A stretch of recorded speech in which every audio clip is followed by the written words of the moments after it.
CARES, Caregiver Assessment, Respite, Education, and Support. And we do a multitude of things in this program. We assess caregivers for strain and so that we can figure out what the best ways to help. We have a no cost to client respite program, up to 36 hours of free respite. Each year, we do educational programs like we're doing here today. We have a support group which meets monthly. The next group will be on 11/15/22, which is a Tuesday. We meet the third Tuesday of the month from 3 to 4:30. And everyone and anyone is welcome, so please join us for that. We also have a new program in CARES. It's called Wise Choice, which is a fee-for-service geriatric care management program. That's relatively new, and we are very excited about that.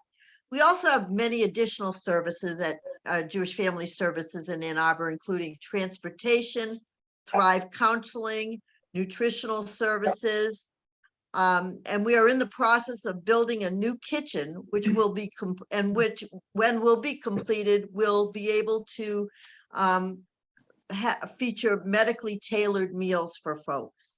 Wow. Other programs that may be of interest to folks are, we have Wise at the J, which is a lunch program, meets Monday, Wednesday, and Fridays and it also has a program with the lunch. It's for older adults. We have Mind Sharpener, which is a series of classes to give your mind and brain a workout. And the next feature of that will be 1/3 January, and we'll put some information on that in the chat. We have a Matter of Balance, which is a joint program with the Kidney Foundation. And we have a new support group, which will be starting at the end of the month for spousal caregivers. And so if anybody has any questions, please put that in the chat and we will try to respond. Please, Sarah, can you put my email in the chat and phone number? If anybody has any questions, they can either give me a call or email me. And so without further ado, I am excited to introduce our speaker today, Bruno Giordani. Bruno is a professor of psychology in the departments of psychiatry, neurology, and psychology. He is the chief psychologist for the Department of Psychiatry, as well as the associate director of Michigan's Alzheimer's Disease Center. So Bruno's going to share his talk, and if you have questions for Bruno, please put them in the chat, and hopefully at the end of the session, we'll read some of those questions and ask his opinion. So let's get started. Bruno? Okay, thank you. So I'm just finishing a short, there we go. So I'm going to take control of the screen briefly and we'll set up. Okay. So now you should all see, you might see yourselves on the side, you might not, but now I'm gonna, there we go. Okay, so this is a talk, when does minor memory loss become a bigger problem? And that's what you get from this talk, is it's sort of hard to tell, but we'll talk about that. First of all, I have to tell you, I have no disclosures. Both of my kids have homes next door to each other here in Ann Arbor, so I'm not saving any money anyway, so it wouldn't make any difference if I got money from anybody. But I'd also like to thank you all first, because I always thank the audience, because they're always interested in memory. Sometimes they'll donate to the Jewish Family Services, they'll donate to our Alzheimer's Center, and also you pay your taxes, which help fund my research. So that's very good. So what I'll try and cover today is a little bit about forgetfulness and memory loss, a little bit about types of dementia then, and a little bit about what we can do about this. And what some of the information from the latest Alzheimer's Association meeting, which was in, shouldn't be 2021, it should be, we're in 2022. There's the first sign of Alzheimer's, but, and we'll talk a little bit about what the Alzheimer's Center does if we have time. But, so the whole point of this is to talk a little bit about what happens when you have mild memory forgetfulness, and when do we really worry about it being a serious problem? So normally in aging, we just have gradual changes in thinking and memory skills.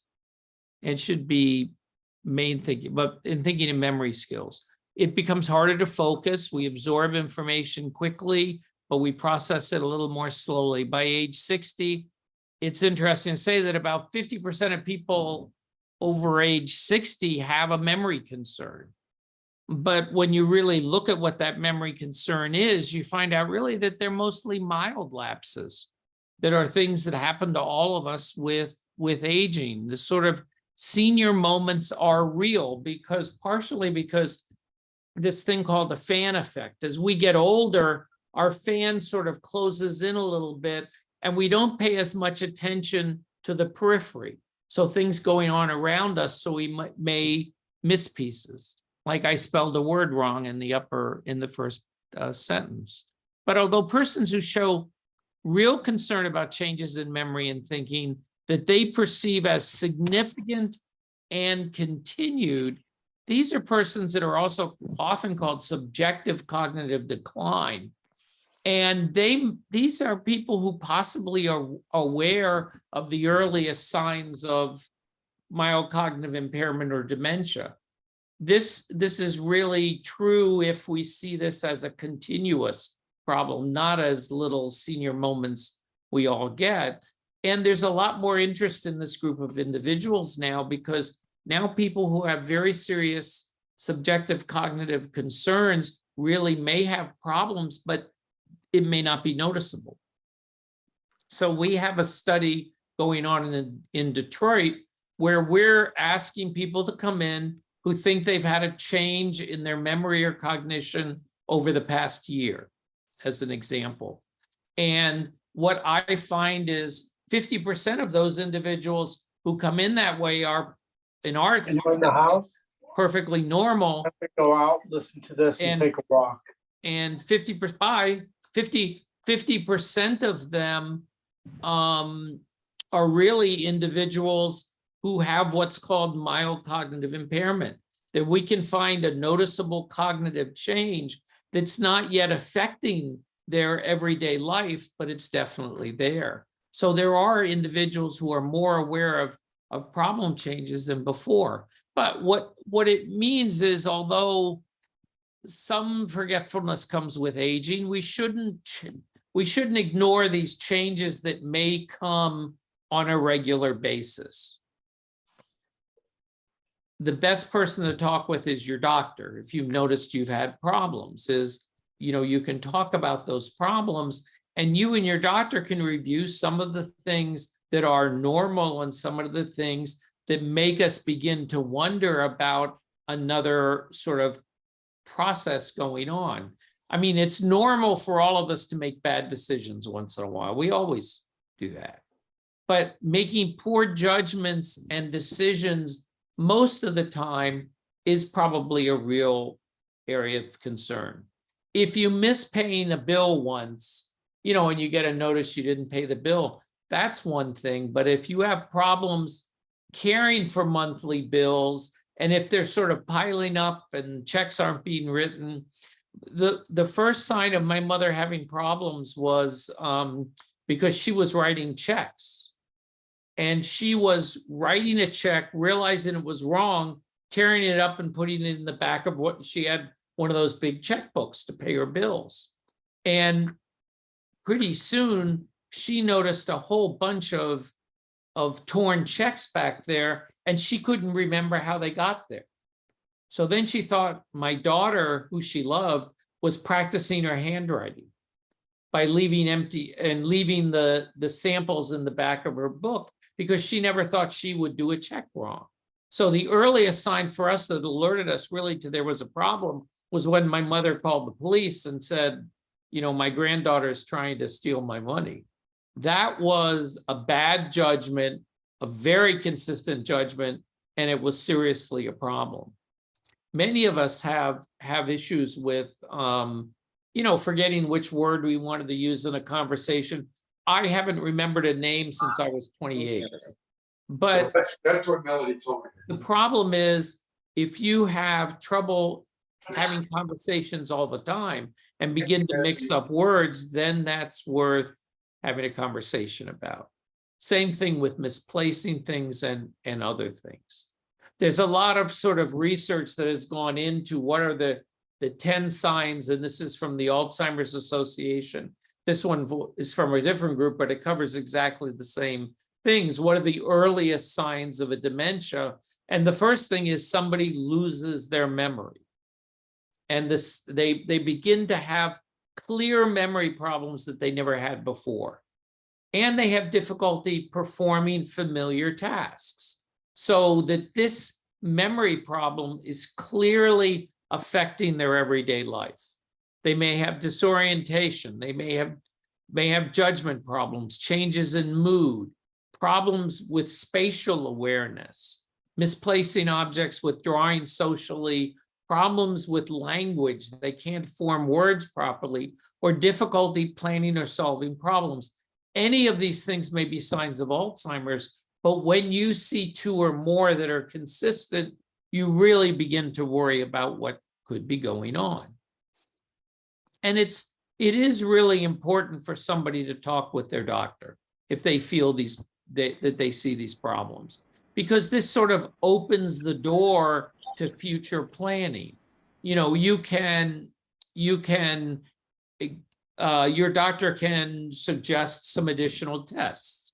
So some tests to look at folate levels in your blood, an MRI scan, a neuropsychological testing. There's lots of things that could be done when you come in with a persistent complaint. There may be ways in which you can take advantage of some of the research studies we do to help cognition. It reduces everyone's anxiety if they know sort of what's going on with this. It also, we found, if people understand that they have a problem with their memory or some other cognitive problem, they tend to go less to the emergency room.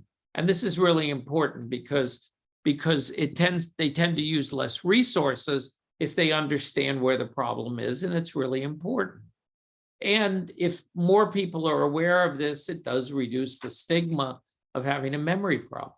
But it also, if you're going to do things early, you start to think about a lasting power of attorney. You start to think about your changes in your daily life, exercising more, looking at those cardiovascular risk factors you may have, because cardiovascular risk factors are very much attuned to memory problems. You will do things like this: go to mentally stimulating talks, engage in activities with your friend. Think of all those that were just mentioned by Mrs. Hirschhorn a minute ago, all those different activities like test your brain, exercise your brain. All of these things can now be worked on. People can take better care of themselves health-wise, and we know that this means better care and less of a risk for Alzheimer's. But dementia is a term that often gets sort of bounced around, but dementia means a collection of symptoms that somehow involves cognitive decline.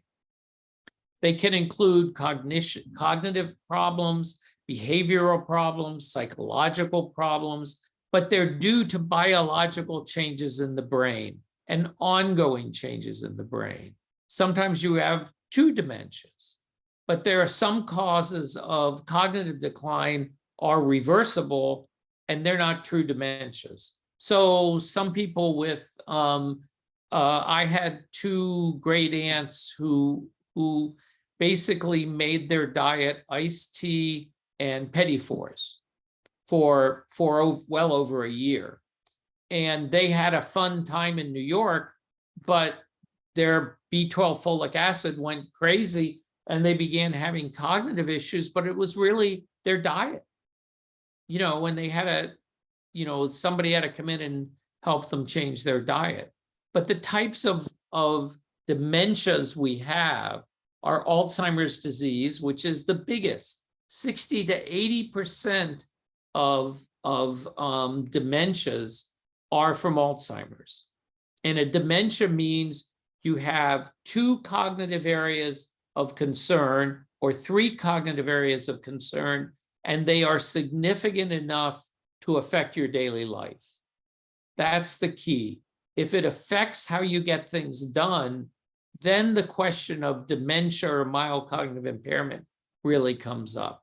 But these are the primary types of dementia. But there are a whole bunch of types of dementias that are ongoing. Alzheimer's is the biggest, 60 to 80%, but there's vascular, Lewy body disease, Parkinson's disease, frontal temporal dementia that I talk about in a different study that affects us in very different ways. Jacob Creutzfeldt, Wernicke's normal pressure hydrocephalus, Huntington's disease. These are all types of dementia that can happen. And we also know that every dementia basically follows the same route. Somebody has mild concerns, mostly the fact that these affect their daily life, but not to a great degree. And then you get moderate concerns where somebody may need some checking and some daily assistance with what they're doing. And then more severe dementias that really require round-the-clock care. Those are the types of dementia.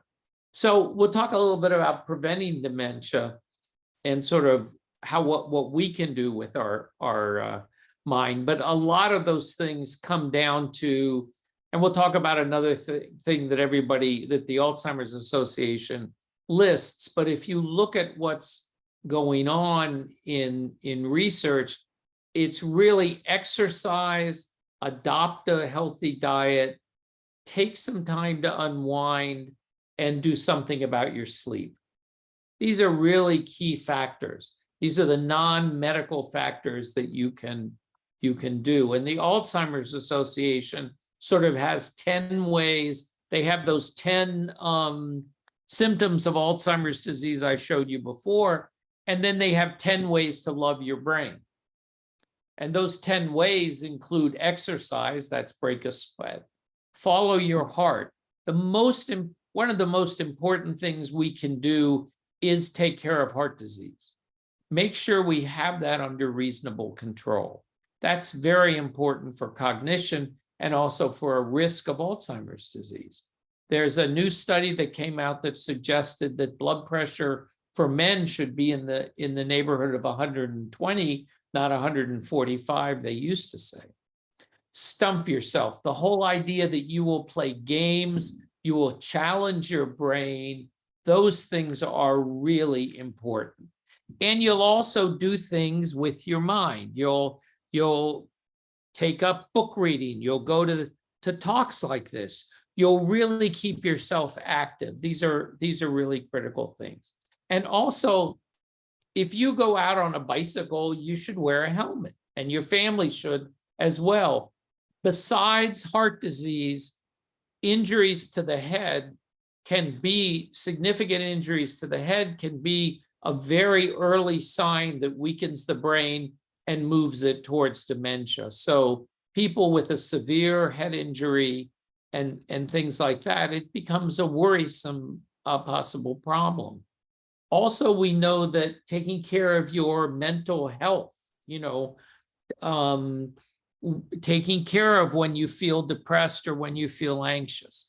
There are lots of people to go to for minimum cost or for no cost or for others that you can go to talk to about your mental health. Mental health is critically important. There was a study done in Faenza in Italy, in this whole town of Italy, that showed that people in a stressful job got Alzheimer's about 5 years before people who didn't have a stressful job. So getting out of a stressful job is important.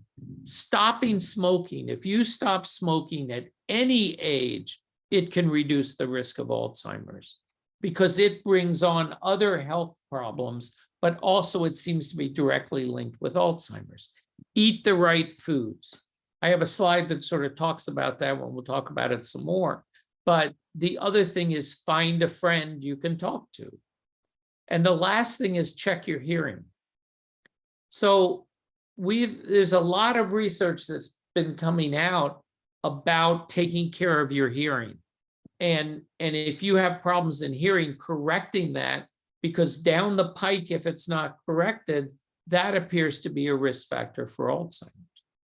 There are lots of ways that Alzheimer's is now treated, and dementias are treated. Alzheimer's disease, there was a new drug that came out on market a few months ago called Aduhelm or aducanumab that didn't receive the best of I don't know if any of you read about it, but it was sort of the first drug that really changes the whole picture for Alzheimer's. It gets rid of these plaques and tangles that cause Alzheimer's, but the cost was $85,000 a year. You'd have to get constant MRIs to check for brain swelling. It had a lot of problems. But there's a meeting coming up in November, I think towards the end of November, called CTAD, where they're going to announce a new drug that has been developed, and they're going to ask for approval for that drug in Alzheimer's disease. The other thing we know helps Alzheimer's disease is keeping, just like I said, to reduce the risk, keeping the mind doing stimulating assessments, doing therapies like music therapies and other art therapies. All of those things help, especially music. Anybody who has a friend who has significant cognitive problems can find out that music can be a clear way to calm somebody down who tends to be agitated, or really get them more communicative actually, is by playing music that they really enjoy from early life. And the other thing we know, participants with Alzheimer's disease can still benefit from lifestyle changes, moving around, eating better, all those things. These are the primary targets of Alzheimer's disease, of what people use to improve the brain when it's got problems potentially. New drugs that are coming out, like the new one, which will actually affect plaques in Alzheimer's disease, this foundational thing that you see in the brain of somebody with Alzheimer's disease, diabetes treatments, depression, blood pressure and lipid lowering, sleep interventions, social interventions. Sleep, I can't say enough of. If you have sleep apnea, get it treated. If you don't want to wear a CPAP, a mask, and you don't even want to use the small mask, there are plenty of clinics who help sleep problems without it. Poor levels of sleep, and I'll talk about that if we have time, poor levels of sleep are strongly associated with Alzheimer's disease. Vitamin changes, social engagement, we've talked about all those things and as being involved. You yourself, when you're talking to people, if you notice some problems, another thing you can do are simple things that we learn as we get older that we can do. Look at the person who's talking to you and really make an effort to listen. Don't be concerned about repeating back to the person what they said and paraphrasing it. If you find you're distracted more in a large group, find a smaller group to talk to. We found that Zoom meetings can be really effective because people aren't as distracted by people sitting around them and things. Again, the idea of that fan effect. You can also improve your ability to focus just by finding a right place to do that with fewer distractions. So if we assume we have a drug coming out now, but it's going to be very expensive and it's going to potentially help patients with Alzheimer's disease, but we don't want to get there, what can we do on our own? There are certain things I can't change. I can't change somebody's age. I can't change whether they have certain very specific genetic markers, and I can't change your sex. But sex, older age, when we look at individuals over 85, about 40 to 50% of them have Alzheimer's disease, of any group of people you look at. We know that gender, women have a higher risk of Alzheimer's, even though they live longer. But what are the things we could actually modify that we could work on? We could work on increasing our education and our sort of mental faculties. We can work on hypertension and obesity, hearing loss, diabetes, smoking, diet, all of these things, head injuries, physical inactivity, depression, stress, and social isolation. And I'm going to go through these in a moment with you. But I want to tell you another thing about this is something called cognitive reserve. Now, cognitive reserve is an important concept because it really means, where did we start before we started having a decline? You know, in early on in research in Alzheimer's disease, we thought this was a disease that started when you were 50. And pretty soon we saw that it started in some people in 80 and 70 and in their 90s. And so we really try to understand, why is it that some people's brains are more resilient to having problems than other people? And that's where all this big sort of interest started. And I'm going to repeat these basics because they're really the important way to make memory problems not memory problems, is take care of those important things, like manage your heart numbers. What's your blood pressure? What's your cholesterol? What's your blood sugar? Have these numbers in mind when you go see your doctor and find out why they're not normal and what you need to do, because all of these things may lead to blood vessel changes in the brain and things like that that are more at a risk. Have your meds reviewed. I mean, I can't tell you how many individuals come in sometimes, and we really see that the problem is the mixture of medications is not right. So really you need regular screenings, at least yearly, of I'm taking these medications over the counter, and I'm using these medications from my doctor, and I'm eating all these particular things. There should be a discussion like that. We had people who were on the grapefruit diet for years, just eat grapefruit. But if they were taking something for high cholesterol, they were actually completely changing the effects of that drug. So we need to understand, if I'm spending the entire day eating bananas, what does that mean? We need to check all of those things. The hearing exam and the vision exam are critical, because what goes in is what you remember. And if it doesn't go in very well, then it's not going to be remembered.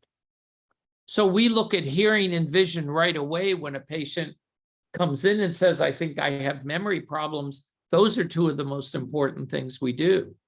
Aside from the fact that we now know that people with memory problems appear to have a particular risk of Alzheimer's. But with any of those things, it tends to make you withdraw. And if you withdraw, you're less cognitively, less brain active.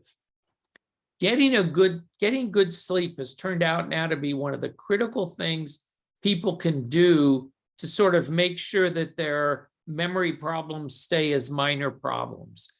Getting good sleep, at least 7 hours a night. And even if you take a nap during the day, that's perfectly fine. That's a couple-hour nap is good. But people who oversleep at night, 9 hours or more, we then begin to wonder if there's something going on.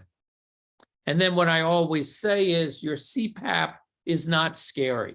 If you don't like your CPAP, they'll give you something else, like a mouth guard that can go. But you need to take care of sleep apnea, because if you want to know what sleep apnea basically means oxygen is not getting to the brain.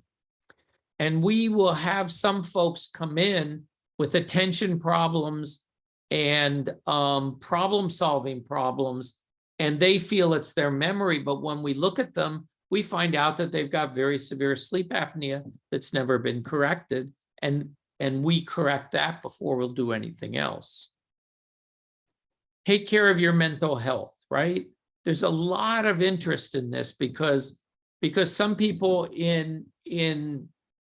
who have a lot of stress around mental illness have certain hormonal changes that occur, glutamate changes that occur in the brain that may actually damage the brain. People have become very interested now in studying early age depression, even though they used to not be so interested. So the keys are exercising the body, trying to get Tai Chi involved, because Tai Chi is a great way. If you see a place nearby that does Tai Chi, it's a great way to improve your balance so you won't fall down.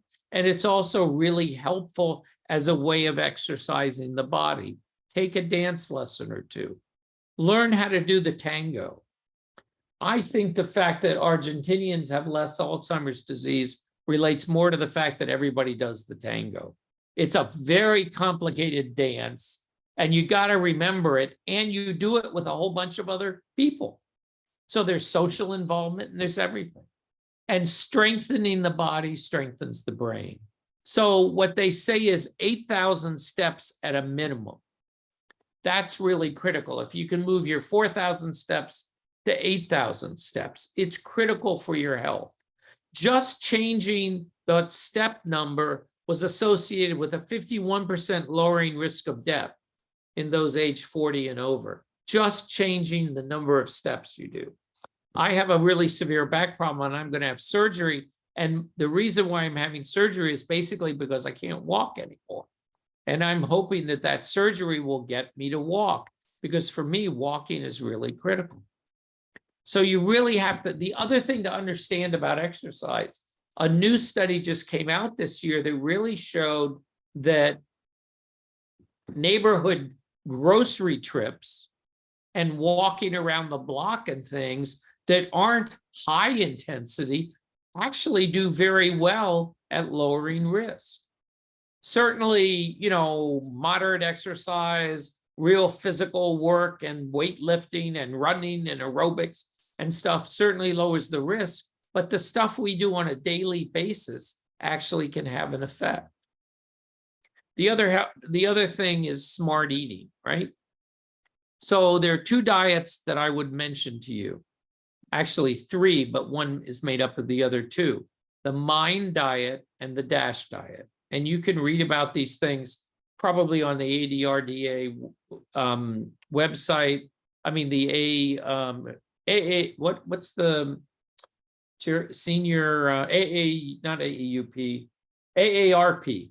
Sorry, I have too many things in my mind that start with an A, but you can look at that, or you can look at the Alzheimer's Association website for information on the MIND diet, which really has been directly tied to improving your memory and improving your risk of not getting Alzheimer's disease. And it's made up of the Mediterranean diet that includes a lot of fish, less dairy, whole grains and things, and the DASH diet, which reduces salt in the diet and is part of the big cardiovascular health program. But the MIND diet that does both, I strongly recommend, has a really significant change. So you can do all these things. You can choose flavonoids that happen to be in dark chocolate. You can be really careful with your supplements so that you don't take the wrong supplements at the wrong time. Eat some salad and substitute some meat. Load up on berries. Berries are great for you. Blackberries, blueberries. Coffee's actually, they're showing, is not so bad. Coffee appears to make somebody more alert, reduces their memory problems and things because they're paying more attention. And people are actually suggesting that 2 to 3 cups is not bad. The DASH Mediterranean diet, and with a lot of seafood, is also not so bad. A glass of wine a day is not considered too bad either. I have a glass of wine a day when I go home and I'd be out like a light. I tried it, but I get so busy at work, I I fall sound asleep.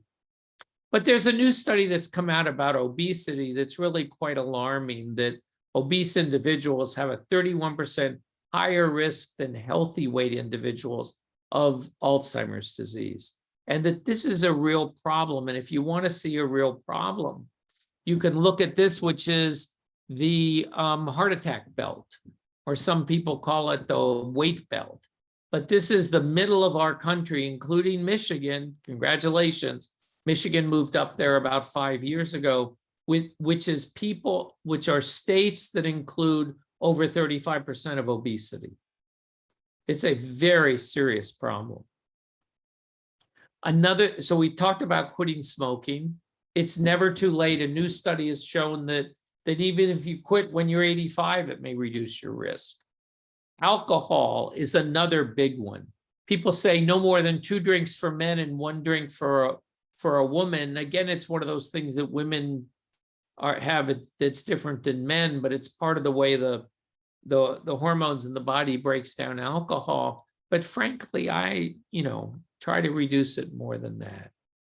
But what we were talking about before, you can change that little memory problem you may be having to a real thing by looking at brain health basics, taking up leisure activities, read some, get a pet. Pets are really nice. They make us need to walk outside. My cat and my dog that's passed away, but my dog would never sit like that unless he was biting the cat's neck. But art and music, all of those things together to reduce our stress load and bring us more involved in life are really critically important. And this is some research that was interesting about mental activity and risk of Alzheimer's. Activities like reading, writing letters, playing cards with your friends, doing puzzles. They did a study that looked at all of these things with like thousands of people in one of these humanitype studies. And they found that those with the highest levels of mental activity developed dementia at 94, and those with the lowest level developed dementia at 89. So even taking things up in your middle years and your later years may have a significant effect. But the interesting thing about that study is they took these folks and looked at their brains and found that their brains didn't have any difference in the level of amyloid and plaque that I think I can talk about. I think I have enough time. But it looked like simply these things you could do simply keep the brain active, and it doesn't fall into a pattern of Alzheimer's disease. So it's really important. These, by the way, are the Michigan statistics for individuals with Alzheimer's disease. You'll see the prevalence is 15%, that we have 190,000 people in our state with Alzheimer's disease, and by 2025, we'll have 220,000. That's a pretty big number, and you begin to wonder about it.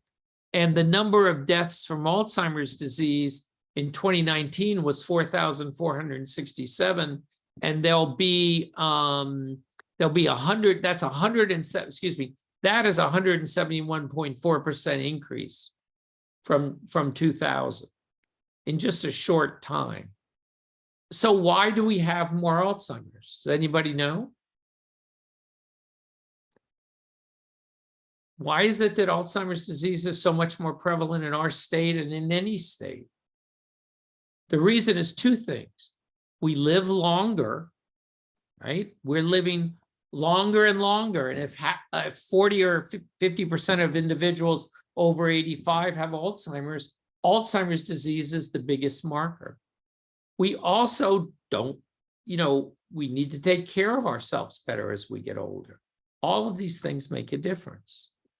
Dementia is growing throughout the world. Why is dementia growing throughout the world? Because baby boomers are growing throughout the world. In the US, by 2050, there'll be 29.9 million people with Alzheimer's disease. In Indonesia and things, it'll be 130 131%. I mean, no, 131% is for the whole world. But, 131.5 million will be the global number. But you see, that's up from 2015 to 2050. And the reason why it's up is not only are we living longer, but baby boomers. There's more older people. There's more older people having difficulty. This is what I wanted to show you. This is what a brain looks like with Alzheimer's disease. This is a healthy brain down here.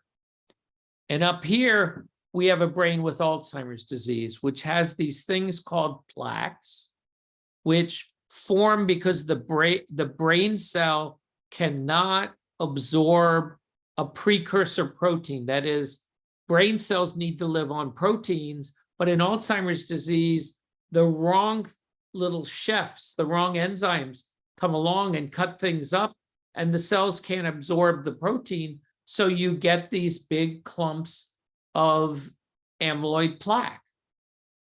And then you get these things called tangles, because as you get these plaques, the tau, which is the cement of the cells themselves, begins to fall away, and you get these misshapen cells and these clumps of neurofilamary tangles or plaque that creates. And this is an actual brain picture from the direct picture from the brain. The other thing we know now is one of the most important things we know is that people don't develop Alzheimer's disease in a matter of seconds. It's not a switch that goes on and off. We know that those amyloid plaques I talked about take about 30 years to form in the brain before they even have an effect on cognition. So this is a very long, what we call asymptomatic period. And then during that period, people can begin to have what's called mild cognitive impairment, which are clear cognitive problems, but they're not affecting their daily life. And your doctor might diagnose you with that. If you have mild cognitive impairment, you have a greater risk of having Alzheimer's disease. But many people with mild cognitive impairment go back to stay at mild cognitive impairment, and some even go back to normal. This is a middle stage before you get Alzheimer's and dementia. But many people have, we also know that 20% of the people out there have a brain full of plaque. These senile plaques are all over the brain, yet they don't show a single symptom because tau has not entered that picture, and you don't see any clear development of Alzheimer's. So I want to tell you really briefly, because we only have a few minutes left, about the Michigan Alzheimer's Disease Center. Our center was funded by the National Institutes of Aging at NIH to study the earliest signs of cognitive change. So we are one of the few centers that wraps across the state. We have an Ann Arbor site here, we have a Wayne State site, and we have MSU gets 2 sites. I don't know why they get 2 sites, but they get Lansing and Grand Rapids. But we are the only center right now that's really running effectively and has 3 complete leaderships that all are involved with each other and are all on the different committees that run our center. So it's really quite exciting. We have a very complex core, which we have clinical cores to assess people. We have neuropathology cores to look at brains. We have the data core that keeps all of our data together. The biomarker core, we're particularly interested in blood-based biomarkers. You know, I talked to you about that amyloid and tau. The only way I can tell that's in your brain if I do a brain scan that costs around $4,000 or $5,000, or if you're willing to do CSF, spinal fluid. And nobody in the US wants you to stick a needle in their spinal column, although frankly, it's very effective. So what we're trying to do, as our number of other centers, develop blood-based biomarkers that can tell us, just like you go to the doctor and you get your lipids checked or your cholesterol checked, we'll be able to look at blood-based things, hopefully, to tell us something. We have an outreach core that goes out in the community, and people like me give talks, and all of this arranges around what's called our research education component, where we're trying to teach young physicians, young psychologists, young nurses about Alzheimer's disease so that they can come to a better understanding about the importance of studying this disorder. We have a memory project that sort of follows people over time and just checks their memory.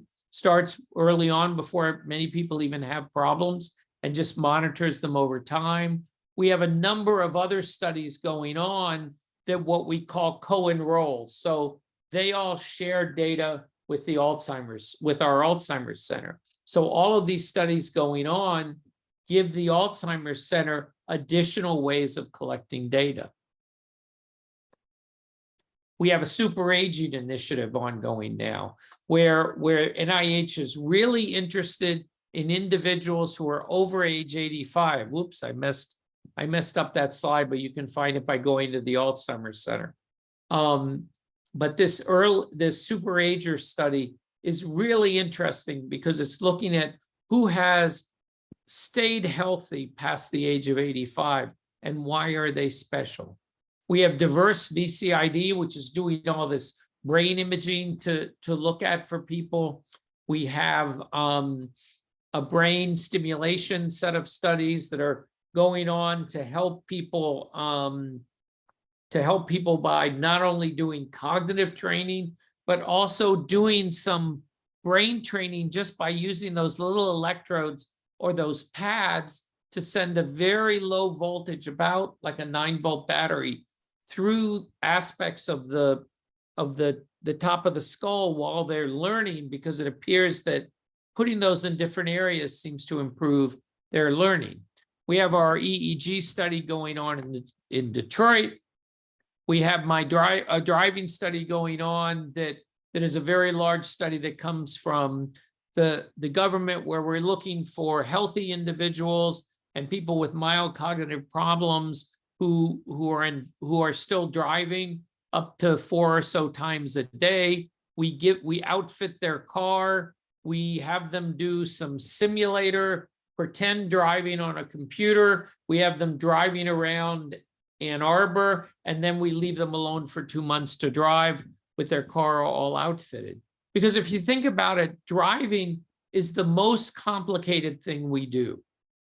It's probably one of the most challenging things we do as we age, as we drive. So we also do amyloid scans to look at the amyloid in the brain to give us an idea about what we might expect for brain changes. And then we follow people for 2 years. And we also do more than research. We have our Lewy body Rhine initiative that's statewide and funded to do support groups across the state for Lewy body disease, because very few people understand Lewy body disease, which is actually a disease that is related to Parkinson's, but people don't understand that this too can be a dementia. We have our brain bank, where we study the brains of people who have been in our studies who pass away, so we can better understand locations of certain problems and deficits. And last of all, we have a very strong caregiver wellness initiative, which Laura Rice down there, I always look at Laura because she tends to make me relaxed, because that's all she does is relaxation. And we have the Thrive Network that's been started across the state, and other programs for caregivers to reduce the stress of caregivers by doing this. And so here's some contact information. I also gave this to somebody there, but you can get our newsletter. You can go to our website or email us or simply phone us, and we will try to answer questions you may have. And that's the end of my talk. I think I went over 2 minutes. No, 5 minutes, I'm sorry. Thank you very much, Bruno. I really appreciate it. I know it's late and we said 5:45. I'm sorry. That's okay. If anybody has any questions that they've written in the chat, is there anything in there, Sarah? I don't No? see any questions. I do see we have one person who shared a link to what looks like a website with information on nutrition and the mind. So if anyone's interested in that's that, good. that's Great. there. Thank you. Good, that's great. So if no one has any questions for Bruno, but you think of him afterward, please phone, send him an email, send us an email, and we can contact you, get you together. Yeah, So- just come contact us. I think I gave Sarah our website, but you can also reach Katie Hansen, and that's her email address, and she handles all of the research studies we do, all the different studies we do. Awesome.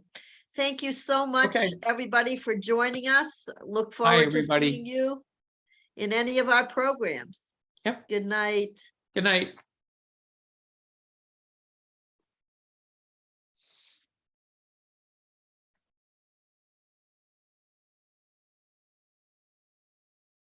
Yeah, how do I?